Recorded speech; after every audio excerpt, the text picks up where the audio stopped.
Muito bem, bom dia. Uma alegria poder estar com os irmãos novamente neste domingo. Nós tivemos semanas muito boas com a palavra de Deus ao longo do mês de abril e também final do mês de março. Estamos alegres de tudo o que nós pudemos receber por meio dos servos de Deus que vieram desde longe e agora cá estou eu de volta para levar-vos outra vez até o Evangelho de Mateus. Também quero centrar a vossa mente no Evangelho de Mateus, Mateus capítulo 5. Nós temos estudado juntos as bem-aventuranças e agora vamos dar continuidade ao discurso do Senhor Jesus para esta multidão e de uma forma muito específica para os discípulos. Agora os olhos do Senhor Jesus se fixam naqueles que têm confessado Jesus como Senhor e Salvador e aqueles que o seguem. Antes de começarmos a ler o texto, e na verdade um versículo somente nesta manhã, nesta semana fiz uma pequena pesquisa sobre o ponto de situação da Igreja Evangélica em Portugal. É sempre difícil ter dados sobre a Igreja Evangélica em Portugal, mas encontrei algumas notícias e elas foram animadoras. A Aliança Evangélica fez há pouco tempo uma pesquisa sobre a situação das igrejas em Portugal e eis o que eles colocaram neste artigo. Diz o seguinte: a Igreja Evangélica em Portugal está a crescer, tanto em número de fiéis como em número de igrejas, com uma presença significativa na área metropolitana de Lisboa. Os evangélicos são a segunda maior religião em Portugal após o catolicismo e estão a ganhar importância na sociedade portuguesa. Boas notícias. Na verdade, eles até colocaram alguns números para termos uma percepção.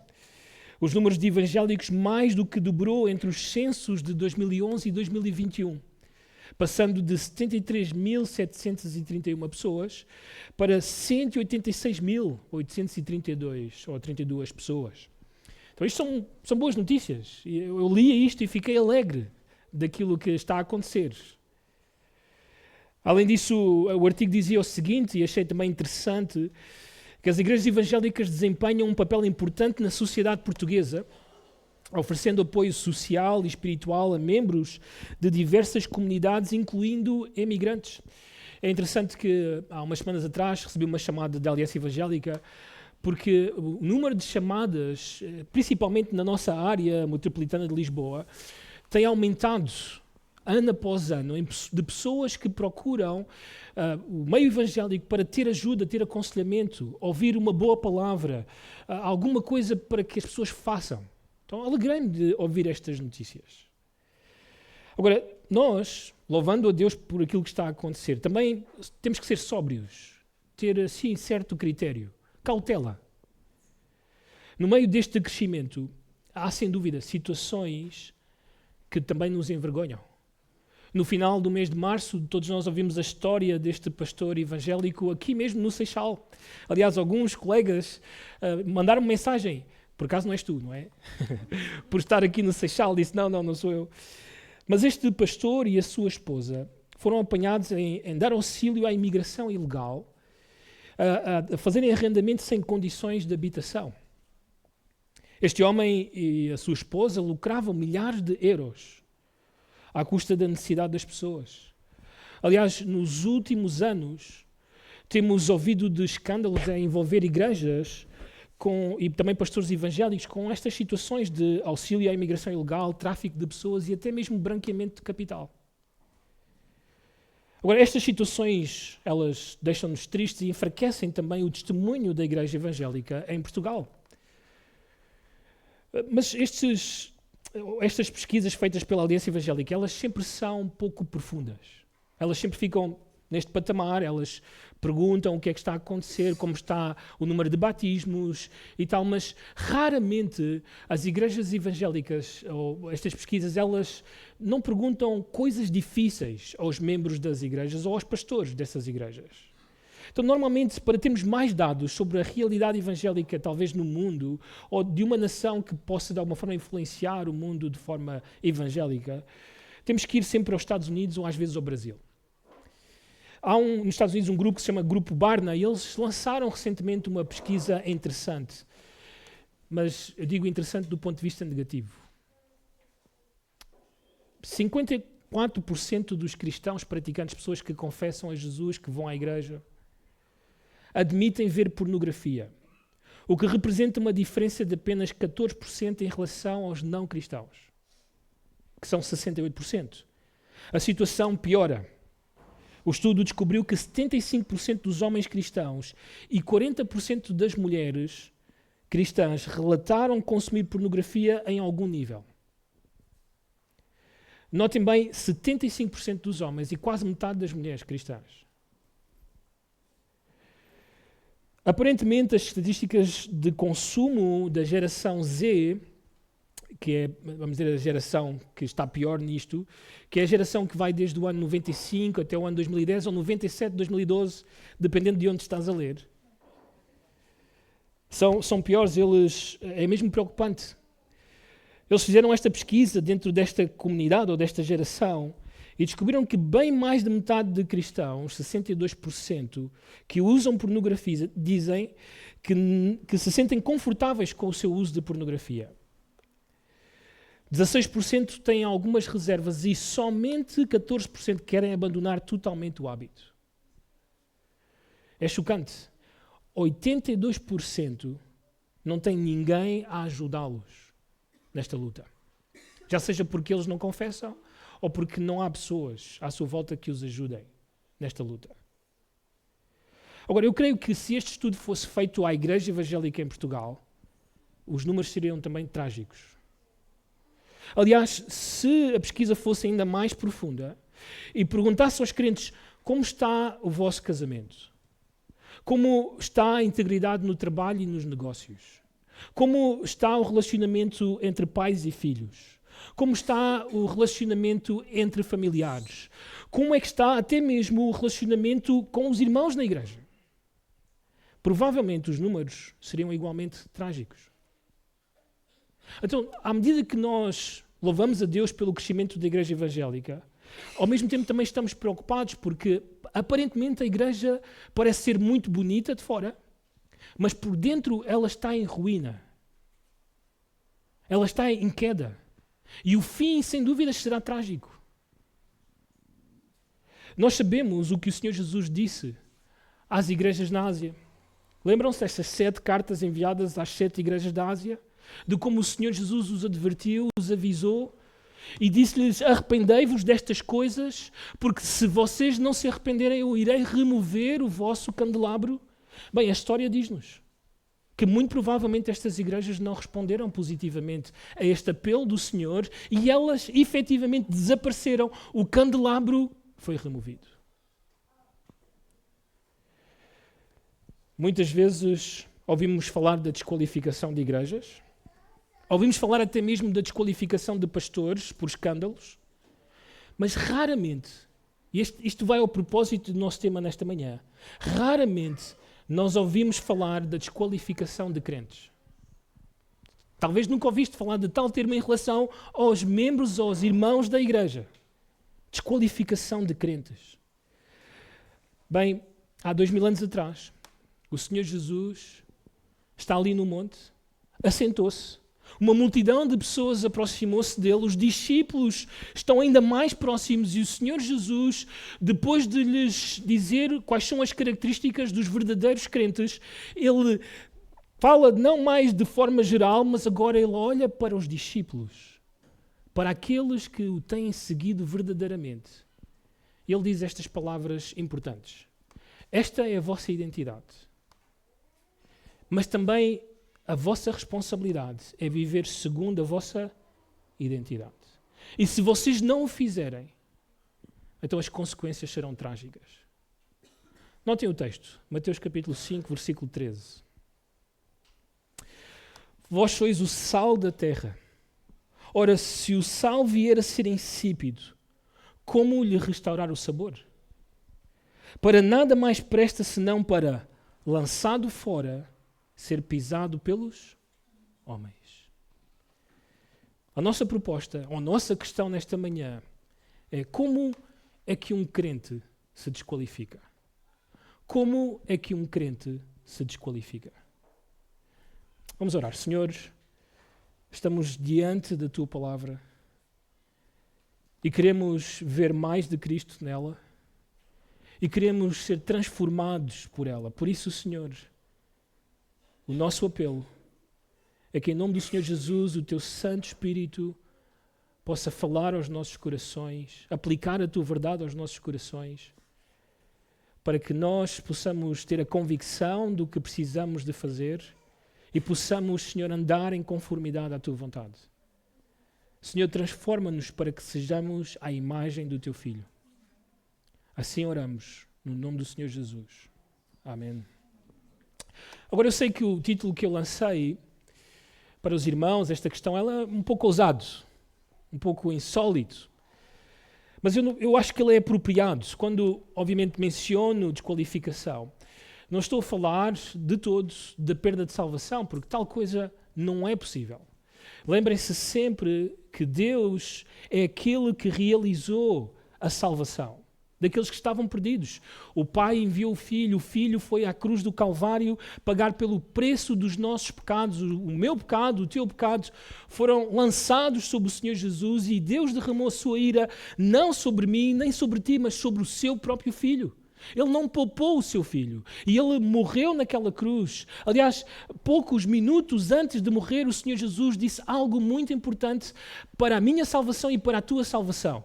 Está consumado. Foi sepultado, e para que eu e tu pudéssemos ter a certeza de que aquilo que Ele disse e aquilo que Ele fez na cruz do Calvário efetivamente nos salva, o Pai o ressuscitou ao terceiro dia, levantou-o dos mortos, fê-lo vencer a morte e vencer o pecado. Agora, todos aqueles que confessam o Senhor Jesus, todos aqueles que têm entendido esta mensagem e que se arrependeram dos seus pecados por causa desta mensagem, são filhos de Deus. E não deixarão de o ser. Porquê? Porque quando fomos salvos também, o Senhor deu-nos o seu Espírito, o selo, a garantia de que eu e tu estaremos para sempre com Ele. Aliás, a Bíblia diz que Deus não pode mentir e Deus prometeu salvar-nos no dia final. Por isso, desqualificação aqui não tem nada a ver com perda de salvação. Também desqualificação não tem nada a ver com apostasia. Aqueles que traem o Senhor Jesus, aqueles que desertam da fé, aqueles que abandonam o cristianismo. Não está a mencionar este tipo de pessoas, ou de uma forma muito específica, uma boa imagem ou ilustração seria Judas. Não está a mencionar este tipo de pessoas. Aqui o Senhor Jesus tem em vista aqueles que verdadeiramente o amam. Aqueles que verdadeiramente foram salvos por Ele. Pelo contexto, pela história, nós entendemos que até este momento, Pedro, João, André, Filipe, Natanael, estes homens e Tiago, estes homens têm estado com o Senhor Jesus. Nós podemos ler isto no Evangelho de João, no início, também no final de Mateus capítulo 4, aqueles que agora são identificados como discípulos do Senhor Jesus. A estes homens, o Senhor Jesus diz: vós sois o sal. E entendam que o sal nunca poderá deixar de ser sal. Sempre será sal. Então aqui não tem nada a ver com apostasia. A desqualificação aqui deve ser entendida pelas palavras do próprio Senhor Jesus. Porque nota o texto. O Senhor Jesus diz: vós sois o sal da terra. E se o sal se tornar insípido, o Senhor faz uma questão. Como lhe restaurar o quê? O sabor. E esta é uma pergunta que tem uma resposta óbvia. A resposta é: não há como restaurar o sabor do sal. Porque o sal nunca poderá perder o seu sabor. É como se o Senhor estivesse a fazer uma pergunta. Não tem muito sentido. Então ele diz algo importante. E temos que entender isso nesta manhã. Ele diz: para nada mais o quê? Presta. Esta expressão fala da desqualificação que temos em vista. Significa tornar-se inútil. Significa ser ineficaz. Contraproducente. Mas não somente isso. O texto ainda continua e diz: deve ser lançado fora e ser pisado pelos homens. Isto é desqualificação. Aliás, um teólogo, ao mencionar o que significa isto, ou qual era esta prática de lançar o sal para o solo, ele diz o seguinte: se as concentrações de sal forem suficientemente fortes no solo, o sal atua como um herbicida. Entendem o que é um herbicida? Que não permite que nada cresça. Que destrói a capacidade de produção do solo. Por isso eles tinham que ter muito cuidado. O sal não podia ser lançado num solo que produzia alguma coisa para a família, para a cidade. Tinha que ter cuidado com o sal. Ele diz ainda assim, o sal estragado tinha que ser deitado fora com cuidado para não estragar o solo, ou era utilizado este sal estragado como gravilha em caminhos de terra, batida, onde a erva não podia crescer devido ao tráfego intenso. Em outras palavras, o sal que o Senhor tem em vista aqui é um sal que já não presta e que tornou-se em algo que simplesmente destrói. Então são palavras fortes. Elas são fortes, mas necessárias. Porque o que está em causa, lembrem-se do contexto do Evangelho de Mateus, a proclamação da proximidade do reino. O que está em causa é o reino de Deus e a sua justiça. Por anos, os fariseus e saduceus foram muros que se levantaram, pedras de tropeço para que outros entrassem aonde? No reino. Mas o Senhor Jesus agora está a deixar claro que se o sal se torna em algo que não presta, aquilo que irá acontecer será removido, será desqualificado, lançado fora para ser pisado pelos homens. Então o Senhor adverte, não permitirá que alguém seja de tropeço para que outros entrem no seu reino. Mas não somente isso. Dentro do próprio contexto e a necessidade de dizer estas palavras, tem a ver com aquilo que ele disse antes. Antes de chegar a esta afirmação, o Senhor Jesus avisou os discípulos que eles, por serem bem-aventurados, iriam ser perseguidos. E as razões, além de serem bem-aventurados, é por causa da justiça e por causa de Cristo.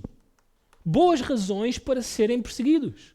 Mas talvez alguns discípulos disseram, até porque o Senhor mencionou, como os profetas, alegrem-se porque os profetas passaram pelo mesmo. E talvez alguns discípulos disseram, eu não quero ser cerrado ao meio como Isaías. Eu não quero sofrer dessa forma. Eu não quero ser preso num poço como foi Jeremias. Não quero enfrentar esse tipo de situação. Talvez o melhor seja ficar calado, ficar quieto, não dizer o que sou, não manifestar a minha fé. Vou ficar tranquilo. Mas o Senhor Jesus deixa claro uma coisa. O crente só tem duas opções. Ou ele é perseguido por causa da justiça e por causa de Cristo. Ou ele é perseguido por causa do seu próprio pecado. Para o crente, irmãos, não há neutralidade. Se tu não estás a viver por causa da justiça e por causa de Cristo, e por causa disso és perseguido, certamente tu estás a viver para o pecado. Não estás num meio, não passa nada. Não. Ou é uma coisa ou é outra. Não há neutralidade para nós. E por isso, seja qual for a forma como estás a viver hoje, tu irás sofrer. Já seja perseguição por causa do Senhor, já seja perseguição por causa do teu pecado. É isso que significa ser pisado pelos homens. Ou não tens visto o que acontece com os pastores famosos que caem? Vai ver nas redes sociais o que dizem deles. Vai ouvir na praça pública o que dizem deles, de como eles são pisados pelos homens. Envergonhados. Envergonhando o nome de Cristo. Porque deixaram de viver para a justiça e para Cristo e entregaram-se ao seu próprio pecado. Então só há duas opções. Qual vai ser a perseguição que queres?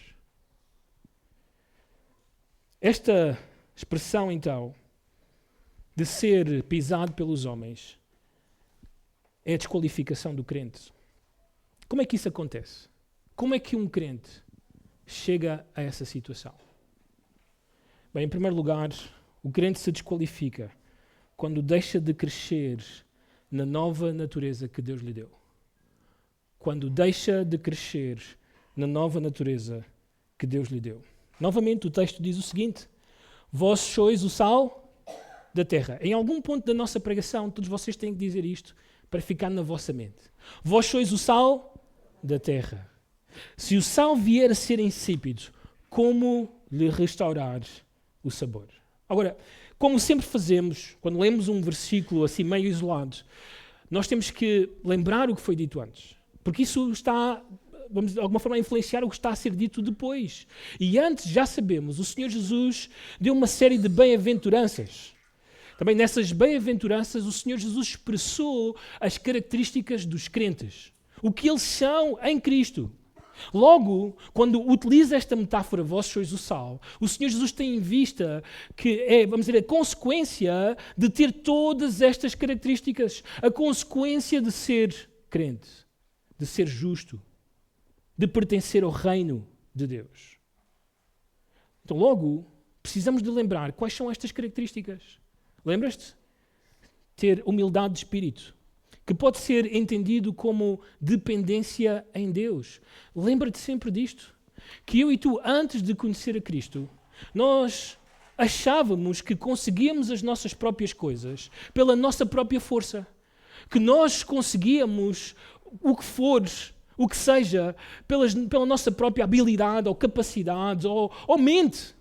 Mas uma vez que eu e tu ouvimos acerca de Cristo, entendemos que o ar que respiramos é por causa de Cristo. Entendemos que as forças que temos são as forças que Cristo nos dá. Entendemos que aquilo que conseguimos pensar é pela graça de Deus. Se temos saúde para fazer alguma coisa, é graças a Deus. Se temos comida, dinheiro, é por causa de Deus. Logo, o crente entende e o crente cresce na sua vida nesta área, entendendo que ele depende sempre de Deus. Humildade de espírito. Não somente isso, o crente ele chora pelos seus pecados, ele não fica insensível como um leproso ao seu próprio pecado. O leproso não sente mais as suas feridas na sua pele morta, mas o crente não pode chegar a esse estado de insensibilidade, de não perceber a sua situação espiritual diante de Deus e de chorar por isso diante do Senhor. E não somente, o texto também diz-nos mansidão, alguém que reconhece os seus problemas espirituais, alguém que procura, melhor dito, alguém que também vê o controle de Deus sobre todas as coisas, ter fome e sede de justiça, alguém que procura a vontade de Deus, ser misericordioso, ajudar irmãos em necessidade e também perdoar as ofensas dos outros, ser limpo de coração, alguém que é devoto e dedicado a Deus, ser pacificador, alguém que promove a paz, e ser perseguido por causa da justiça e por causa de Cristo. Em outras palavras, viver como Cristo viveu e falar de Cristo. Então, se o crente faz estas coisas e avança nestas coisas, então ele é um sal que o Senhor utiliza poderosamente nesta terra. Mas, infelizmente, isto não tem sido a realidade da maior parte das igrejas. Notem comigo a necessidade que os apóstolos tiveram de lembrar a igreja, irmãos, precisamos de continuar a crescer. Precisamos de continuar a crescer. Em 2 Pedro capítulo 1, versículos 3 a 8, podem também observar na tela este texto. Pedro está a escrever a uma igreja que antes estava a ser perseguida por causa da sua fé e que agora a situação parece que piorou, a circunstância em si piorou, porque falsos mestres entraram na igreja. Então ele diz o seguinte: visto como pelo seu divino poder nos têm sido doadas todas as coisas que conduzem à vida e à piedade. Em outras palavras, tudo aquilo que nós acabamos de ver no Sermão do Monte, estas características do crente, assim, foram dadas por Deus. Também deu-nos o Espírito Santo, deu-nos a sua palavra, deu-nos a oração, deu-nos a igreja. Todas estas coisas, elas são suficientes, elas contribuem para a vida e a piedade do cristão. Pelo conhecimento completo daquele que nos chamou para a sua própria glória e virtude, isto é o Evangelho, a sua palavra, pelas quais nos têm sido doadas as suas preciosas e muito grandes promessas, para que por elas vos torneis coparticipantes da natureza divina, livrando-vos da corrupção das paixões que há no mundo. Por isso mesmo, vós, notem esta expressão, reunindo toda a vossa diligência. Rapidez, é agora, é imediato, irmãos. Associai com a vossa fé a virtude, com a virtude o conhecimento, com o conhecimento o domínio próprio, com o domínio próprio a perseverança, com a perseverança a piedade, com a piedade a fraternidade, com a fraternidade o amor. Porque estas coisas, notem, isto é crescimento espiritual. Cresçam, irmãos. Avancem, irmãos. Porque estas coisas existindo em vós e em vós aumentando, nota, isto é a implicação. Fazem com que não sejais o quê? Nem inativos. É uma expressão interessante. Quando cheguei à igreja de Miratejo e talvez de uma forma mais específica quando o Senhor me chamou para ser pastor aqui, comecei a ler os regulamentos com mais atenção e encontrei esta expressão, um crente ou um membro inativo no nosso regulamento interno. Eu achei estranho. Porquê que colocam um membro inativo? Bem, descobri que realmente está nas Escrituras. Crentes que pela sua falta de crescimento, com o tempo, se tornam o quê? Inativos. Muitas vezes, dito por nós, crente de domingo, um crente que não sabemos muito o que é que se passa com ele, não sabemos da sua vida, do seu casamento, não se envolve com ninguém, não abre a sua vida, tudo é segredo, inatividade. Não tem serviço, não podemos ver os seus dons, não podemos conhecer realmente se o coração é do Senhor. Mas não somente isso, diz o texto, nem infrutuosos. Pessoas que simplesmente não vemos fruto espiritual. Continuam a ser aqueles que sempre foram. Pelo menos, parece ser. É um grande perigo, irmãos, quando eu e tu não crescemos espiritualmente. Aliás, Pedro quer deixar bem claro o que irá acontecer com a pessoa que não cresce espiritualmente. No versículo 9 desta mesma passagem, ele diz, este homem ou esta mulher que não cresce torna-se cego espiritualmente. Diz o texto, notem, pois aquele a quem estas coisas não estão presentes é cego, vendo só o que está perto, esquecido da purificação dos seus pecados de outrora. Não tem discernimento espiritual, não consegue ver as coisas desde uma perspectiva bíblica. Perde totalmente o foco e passa a ver as coisas como o mundo vê. Esquece-se até mesmo da grande obra que Deus fez por ele na cruz do Calvário.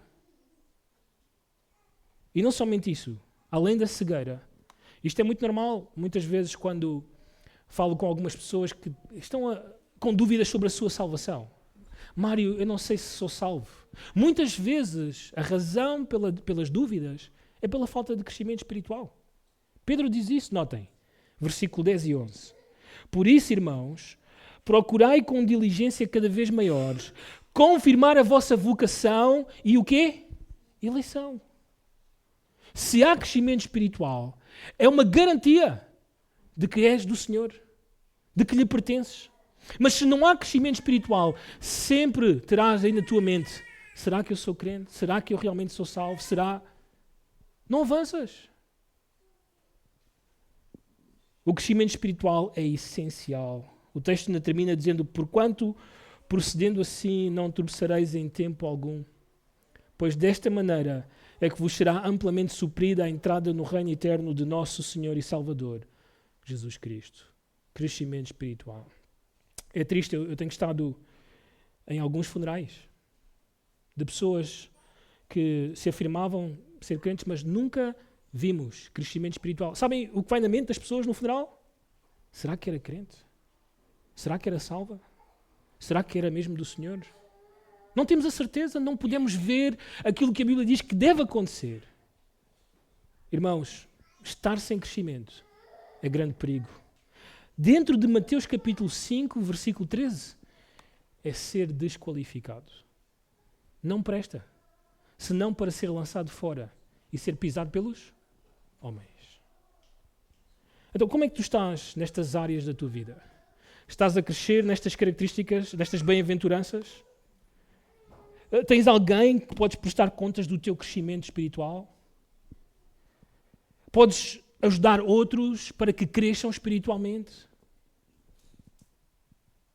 Se não for assim, então a desqualificação está mais perto do que imaginamos. Então, em primeiro lugar, um crente se desqualifica quando ele não cresce nesta nova natureza. Em segundo lugar, o crente se desqualifica quando vive na impureza. Quando vive na impureza. Vós sois o sal da terra. Nós sabemos no mundo antigo, até há bem pouco tempo, século XX, o sal era utilizado como um conservante. Nessa altura não havia máquinas para fazer gelo, reproduzir refrigeração. A única forma de conservar a carne era salgando ou colocando ela num molho de solução salina. Quando lia um comentário, vi uma história interessante sobre este missionário David Livingstone. Muitos, provavelmente, dos irmãos de África sabem quem é este homem. Ele amou a África, ele foi um grande missionário em África. Quando ele morreu, ele tinha este grande desejo de que o seu coração físico, fosse enterrado em África. Mas o seu corpo tinha que ser transportado para a Inglaterra, onde estava grande parte da sua família. Então como é que eles iriam fazer isto? Bem, um dos seus ajudantes abriu-lhe o meio aqui e retirou o coração de David Livingstone e enterrou ali em África, bem no interior de África. Mas agora o corpo precisava de ser transportado. E está aberto. Como vamos conservar este corpo? O que é que utilizaram? Sal. E o sal conservou o corpo de David até chegar à Inglaterra. E ali a sua família foi então chorar este homem. Então estas palavras do Senhor Jesus têm várias implicações. Em primeiro lugar, ao mencionar que nós somos o sal da terra, significa que eu e tu vamos salgar a terra e que a terra está a quê? A apodrecer. Está cada vez mais podre. Irmãos, o mundo não vai ficar melhor. O mundo vai piorar.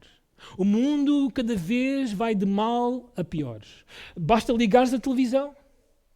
Fica uma hora a ver as notícias e verás que o mundo não está melhor. Não há grande esperança para este mundo.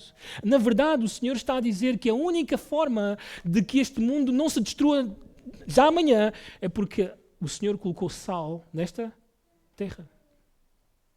Eu e tu estamos aqui a restringir a podridão deste mundo. Que ele não se torne pior.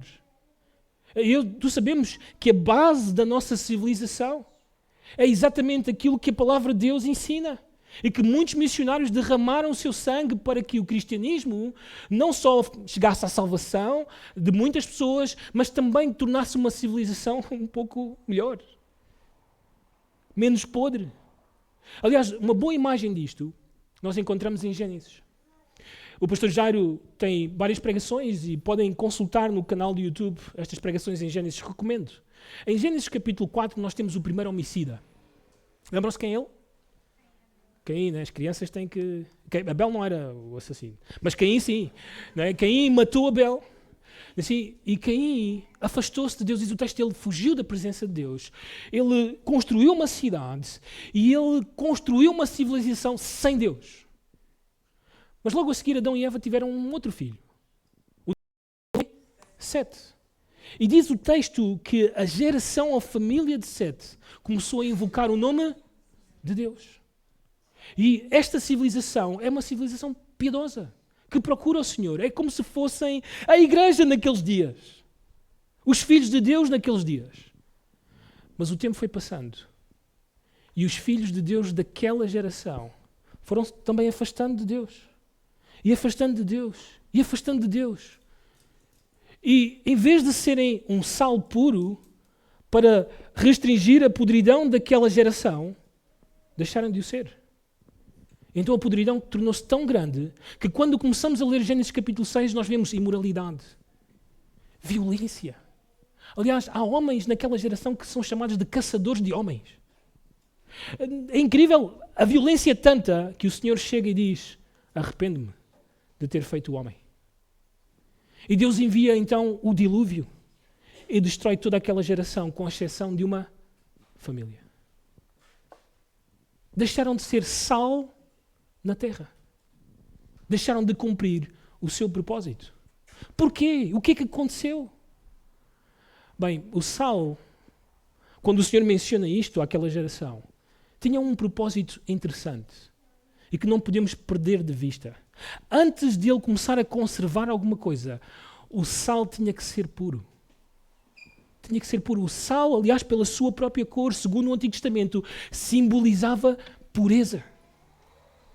O sal, muitas vezes, para deixar de cumprir a sua função, ele tinha que ser contaminado com areias ou com outros tipos de químico que deixavam o sal ainda com o seu sabor, mas inútil, para cumprir a sua função. Bem, no Antigo Testamento, o sal era usado para sacrifícios, tanto para simbolizar a durabilidade desse pacto ou dessa aliança que Deus tinha com o povo de Deus, mas também para purificar a oferta. Aliás, em este capítulo 30, versículo 35, só para mencionar, diz que a oferta de incenso devia de ser temperada com sal, e notem as expressões, puro e santo. O contexto, aliás, sugere que o sal era um símbolo de purificação. Ezequiel capítulo 16, versículo 4, é interessante que os bebés daquela época, assim, eles quando nasciam tinham que ser lavados, mas também era colocado no bebé sal. Não para cozinhar o bebê, mas para fazer um ritual de pureza, purificação do bebê.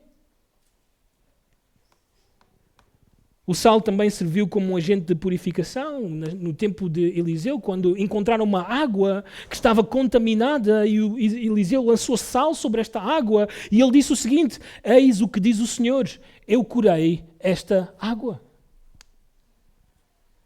Assim, o sal é uma metáfora para a pureza. E esta pureza tem que ser transformadora na vida dos outros. Então, o que Deus quer é que os crentes sejam um elemento de pureza para trazer purificação para uma terra que se destrói em impureza. Eles fazem isto através da evangelização, através do discipulado, de pessoas que lutam contra as suas impurezas. No entanto, nós lemos estatísticas no início. Aquilo que nós estamos a ver nos nossos dias é que o inimigo, mas também a preguiça espiritual de muitos crentes, tem feito com que a igreja que devia produzir pureza, ela mesma agora contribui para a impureza que há no mundo. Da primeira vez que o pastor Kevin Swanson esteve em Portugal, nós tivemos esta conversa. Ele estava a contar-me um pouco sobre a sua história familiar, mencionou que tem estes 5 filhos e estas meninas que ainda são solteiras. E ele disse isto um pouco triste. As minhas filhas estão a avançar em idade, mas ainda são solteiras. E eu perguntei-te, mas elas não casaram porquê? Porque é que elas não encontraram ainda o casamento? E uma das coisas que ele me disse, tristemente, foi que todos os homens que se aproximaram das suas filhas, todos eles tinham problemas graves com a impureza. Todos eles. No caminho para Portugal, ontem, quando viajava com o pastor Miguel, vínhamos a ouvir uma pregação. E esta pregação tinha um título um pouco inusitado. Como ser um falso pastor. Uma pregação estranha. O pregador estava a utilizar Tito capítulo 1 para ensinar quais são os passos para te tornares num falso pastor. E chamou-me a atenção esse título e começámos a ouvir esta pregação. E uma das coisas que ele disse, acertadamente, foi de que muitos pastores, quando ainda estavam no seminário, e tinham ali a oportunidade de começar a fazer morrer os seus pecados, e grande parte deles na área da impureza, muitos deles esconderam o seu pecado. E foram para o ministério com o seu pecado escondido. E em ocultas, escondidos, eles foram praticando este pecado. E o pecado foi crescendo, e foi crescendo, e foi crescendo. De tal forma cresceu o pecado que os engoliu. E claro, tudo o que nós ouvimos a seguir foi tal pastor caiu, tal pastor caiu. E o que nós vemos agora na vida deles é desqualificação. Pisados pelos homens. Isto está a acontecer com a igreja. Se na igreja aqueles que lutam com a impureza não se levantam para confessar o seu pecado e procurar ajuda, com o tempo, é isto que vai acontecer na vida deles. Serão engolidos pelo pecado. O pecado os apanhará. E então será uma vergonha para a igreja, para o Senhor, para o Evangelho. Então, o que é que estás a fazer para matar os teus pecados ocultos? Tens confessado, procurado ajuda? Até quando é que vais manter o teu pecado oculto? Escondido? só para ver a tua vida ser arruinada por esse mesmo pecado. Se nós não fazemos isto, a desqualificação está mais perto do que imaginamos. Então, em segundo lugar, o crente se desqualifica quando ele vive na impureza. Em primeiro lugar, ele se desqualifica quando ele não cresce na natureza que Deus lhe deu.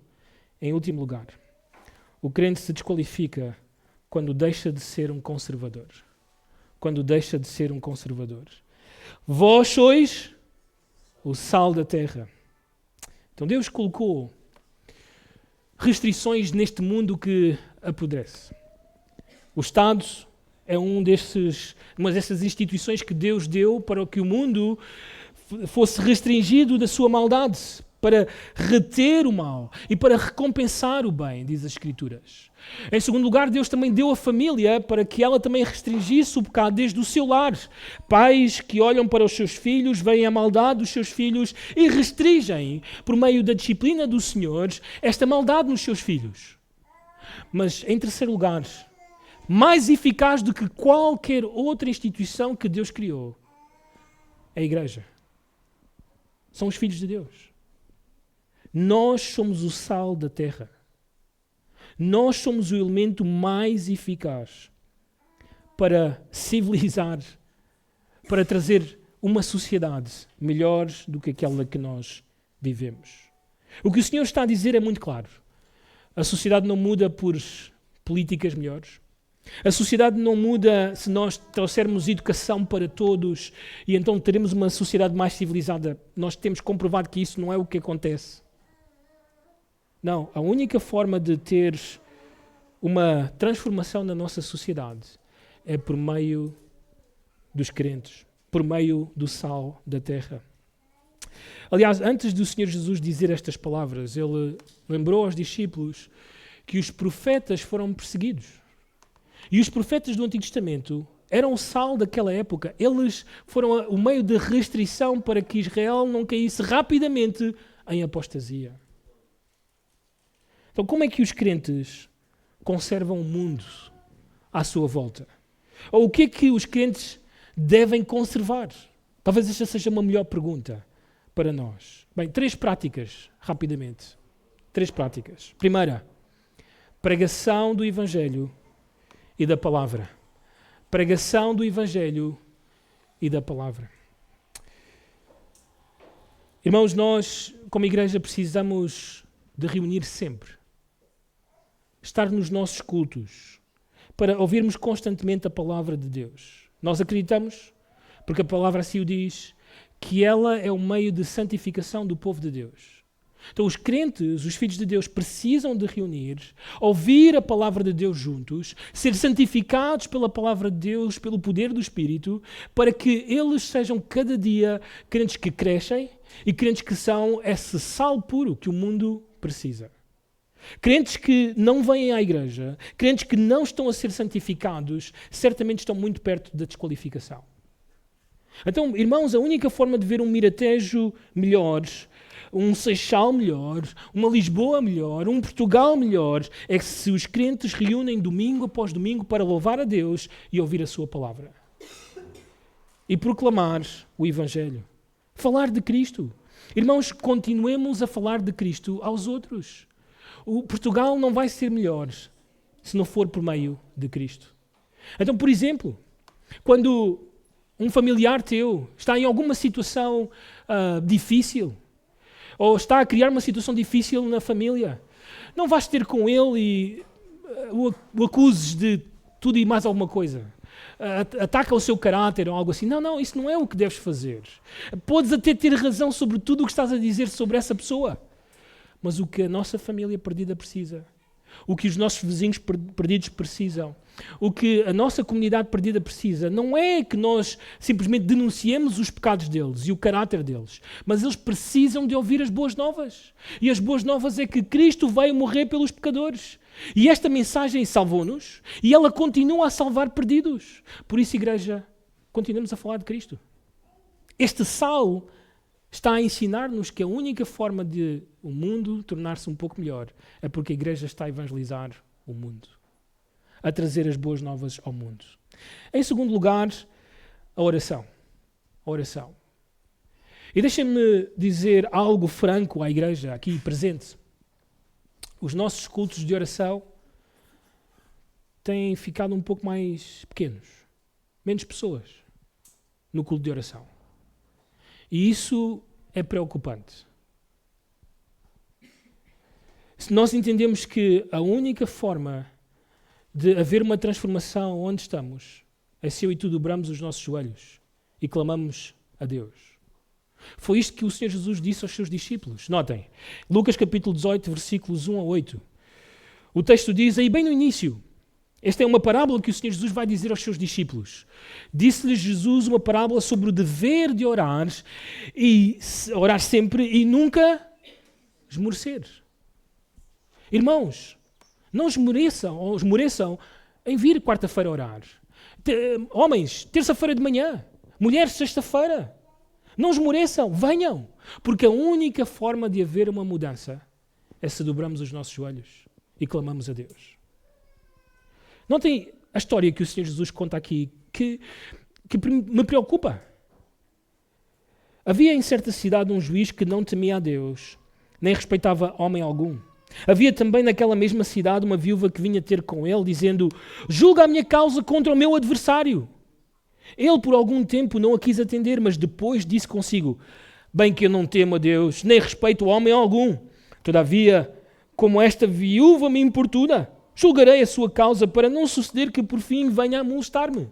Sabem, infelizmente, muitos quando leem esta história, fazem a comparação e pensam que o juiz é Deus e a viúva somos nós. Não é isso que o Senhor Jesus está a dizer. Longe da verdade. Deus não é um juiz iníquo. Não é mau, Deus.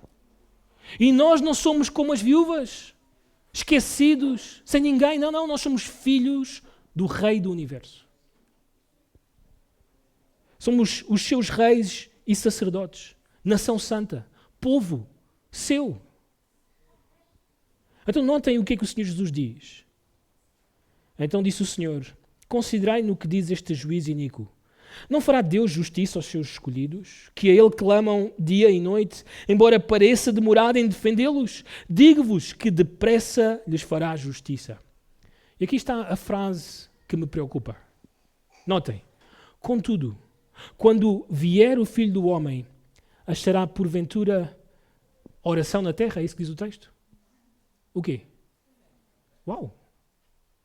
Eu, ao ler, aquilo que eu esperava ler era o quê? Oração. Mas não é isso que o Senhor diz. Fé na terra. Porquê o Senhor diz isto? Porque a prática da oração diz o estado da tua fé. A condição da tua fé. De como estás. Da tua confiança em Deus. Da tua dependência de Deus. De entenderes o controle soberano de Deus sobre todas as coisas e por causa disso dobras os joelhos e sabes que só Ele pode fazer. A tua falta de oração é falta de fé. E uma igreja que não ora está a demonstrar o quê? A falta de oração, irmãos, vai levar-nos à desqualificação. Por último, vidas cheias do Espírito.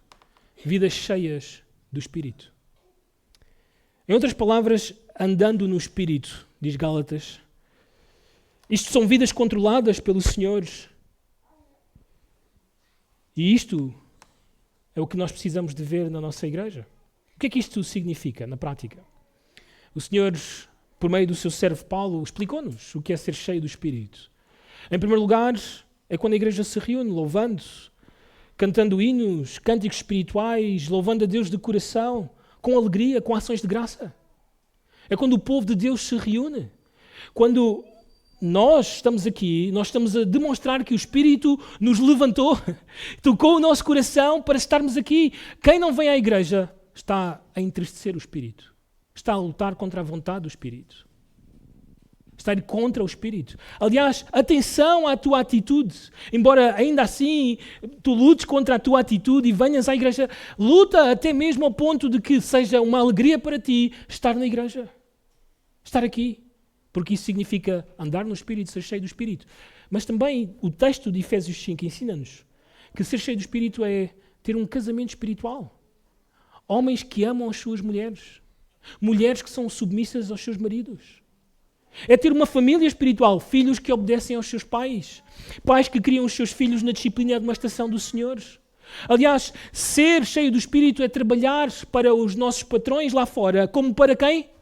Para os senhores. E patrões que estão aqui dentro, que são salvos pelos senhores, é trabalhar com os vossos empregados como para o Senhor. Tudo isso é ser cheio do Espírito. E isto qualifica-nos. Torna-nos sal preparado para salgar e conservar este mundo.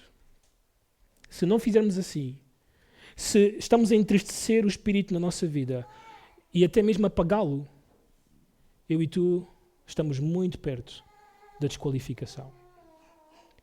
Ser pisados pelos homens. Infelizmente, muitos crentes se têm desqualificado. Tornaram-se motejo, zombaria para o mundo. São perseguidos nas redes sociais pelos seus vizinhos, familiares, descrentes, por causa de terem caído no pecado. O mundo chama-os de hipócritas, de não crescerem espiritualmente, porque se entregaram às suas impurezas e porque deixaram de conservar nas práticas da vida cristã. Práticas básicas da vida cristã. Vir ao culto, ler e praticar a palavra, orar, andar no Espírito. Esta não tem que ser a nossa história. Não tem que ser assim comigo nem contigo. Não te tornes inútil, inativo, infrutuoso para o Senhor. Ele purificou-te dos teus pecados, para que sejas um instrumento poderoso, santo e fiel. Por isso, levanta-te, arrepende-te hoje e sê o sal que esta terra precisa. Deus ainda te pode usar, mas Deus só usa aqueles que se quebrantam no seu coração, os contritos de coração. São esses com quem Deus está. E precisas, se tens coisas na tua vida que precisam de ser resolvidas, resolve-as, não adies mais o tempo até chegar à desqualificação e à inutilidade definitiva da tua vida.